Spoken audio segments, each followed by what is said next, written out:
দুটি fire fighting helicopter কেনার সিদ্ধান্ত নেওয়া হয়। পরে 2021 সালে তা 4টিতে উন্নীত করা হয়। প্রাথমিকভাবে রাশিয়ার নির্মিত কামোভ Ka-32 अस्सलामुअलैकुम वीवर, बहुत ही ज्यादा इम्पोर्टेंट किस्म की वीडियो आप लोगों के साथ शेयर करने वाले। बांग्लादेश की फायर फाइटिंग हेलीकॉप्टर जो है वो कहाँ है, बांग्लादेश की फायर फाइटिंग हेलीकॉप्टर के रिलेटेड आज की वीडियो होने वाली है। अभी तक आप लोगों ने हमारे चैनल को सब्सक्राइब नहीं किया हुआ तो जल्दी से हमारे चैनल को सब्सक्राइब कर लीजिएगा। Without wasting the time video को स्टार्ट करते हैं। দুর্যোগপূর্ণ এলাকায় যখন কোনো যানবাহন প্রবেশ করতে পারে না তখন সেখানে হেলিকপ্টার যেতে পারে, এটা আমরা উপলব্ধি করেছি এবং হেলিকপ্টারে আমরা ব্যবস্থা করেছি। আমাদের 4টা হেলিকপ্টার আমরা কিনবো, একই সাথে আমরা 4টা হোভারক্রাফট কিনবো।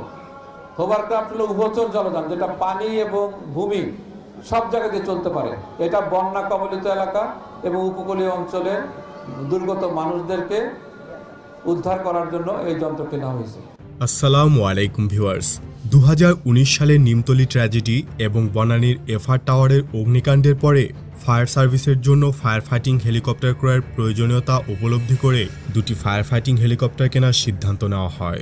পরে 2021 সালে তা 4টিতে উন্নীত করা হয়। প্রাথমিকভাবে রাশিয়ার নির্মিত কামোভ Ka-32K11BC হেলিকপ্টার শর্টলিস্টেড করা হয়। Bangladesh fire service and civil defence ফোর্সের জন্য চীন, জাপান এবং ব্রিটেনের অর্থায়নে অসংখ্য fire fighting vehicle, high rising stairs, উন্নত প্রশিক্ষণ সরঞ্জাম, কাটার নেবার প্রকল্প চলমান রয়েছে। ইতিমধ্যে চীন থেকে উল্লেখযোগ্য সংখ্যক ফায়ার ফাইটিং ভেহিকেল উপহার হিসেবে পেয়েছে ফায়ার সার্ভিস। জাপানের অর্থায়নে চলছে দুটি ফায়ার ফাইটিং হেলিকপ্টার কেনার কাজ। এরই ধারাবাহিকতায় স্বরাষ্ট্রমন্ত্রী আসাদুজ্জামান খান কামাল ফায়ার সার্ভিসের জন্য রাশিয়ান কামোভ Ka-32A11BC ফায়ার ফাইটিং হেলিকপ্টারের স্পেসিফিকেশন যাচাই বাছাইয়ের কাজ চলছে বলে গত 2 বছর আগে উল্লেখ করেছিলেন। এর আগে বাংলাদেশ বিমান বাহিনী Mi-171 ও বেল 212 হেলিকপ্টার দিয়ে অগ্নি নির্বাপনে সাহায্য করেছে। তবে মিলিটারি হেলিকপ্টার দিয়ে ফায়ার ফাইটিং করা অত্যন্ত কঠিন ও ব্যাপক ঝুঁকিপূর্ণ। রাশিয়ান কামোভ Ka-32A11BC এর মতো এসব ফায়ার ফাইটিং হেলিকপ্টার অগ্নিকাণ্ড ও দাবানল প্রতিরোধের পাশাপাশি সার্চ অ্যান্ড রেস্কিউ মিশন পরিচালনা করতে পারবে। আর আমাদের মতো ঘনবসতিপূর্ণ দেশে অগ্নিকাণ্ড প্রতিরোধ ও ফায়ার ফাইটিংয়ের জন্য এসব হেলিকপ্টার একান্ত দরকার। আমাদের দেশে তো দুর্নীতি কম হয় না, যেখানে লাখ টাকার পর্দা বালিশ কেনা হয়। যদি বাউন্ডারি ওয়ালের নামে কোটি টাকা পকেটে ঢুকানো হয়, তাহলে প্রয়োজনীয় এবং পাবলিক সেফটি ডিপার্টমেন্টের জন্য দরকারি এবং গুরুত্বপূর্ণ সরঞ্জাম কিনতে এত অনীহা কী জন্য? অতি দ্রুত এই বিষয়ক ব্যবস্থাপনা গ্রহণ, আধুনিক ও technologically advance fire fighting equipment কেনার পাশাপাশি ফায়ার সার্ভিসের সদস্যদের বিদেশে উন্নত প্রশিক্ষণ এবং তাদের নিরাপত্তা নিশ্চিতকরণের জন্য প্রয়োজনীয় সেফটি ইকুইপমেন্ট ক্রয় করা অবশ্য কর্তব্য।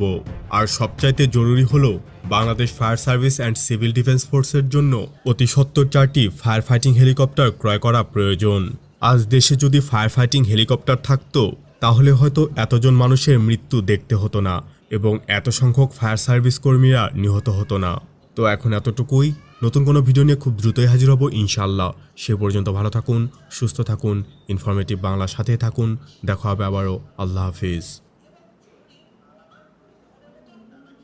ये है बांग्लादेश की फायर फाइटिंग हेलीकॉप्टर, बहुत ही ज्यादा पावरफुल किस्म का है और आई होप बांग्लादेश इस किस्म के और भी ज्यादा हेलीकॉप्टर जो है अपनी एयरफोर्स का हिस्सा बनाए, जिससे बांग्लादेश की आर्मी को बहुत ही ज्यादा बेनिफिट होगा। इस किस्म के हेलीकॉप्टर डेफिनेटली बांग्लादेश के पास होने चाहिए। अगर आप लोगों को मजीद इंफॉर्मेटिव वीडियो देखनी है तो जल्दी से हमारे चैनल को सब्सक्राइब कर लीजिएगा। मिलते हैं आपसे नेक्स्ट वीडियो में इंशाल्लाह, तब तक के लिए अल्लाह हाफिज।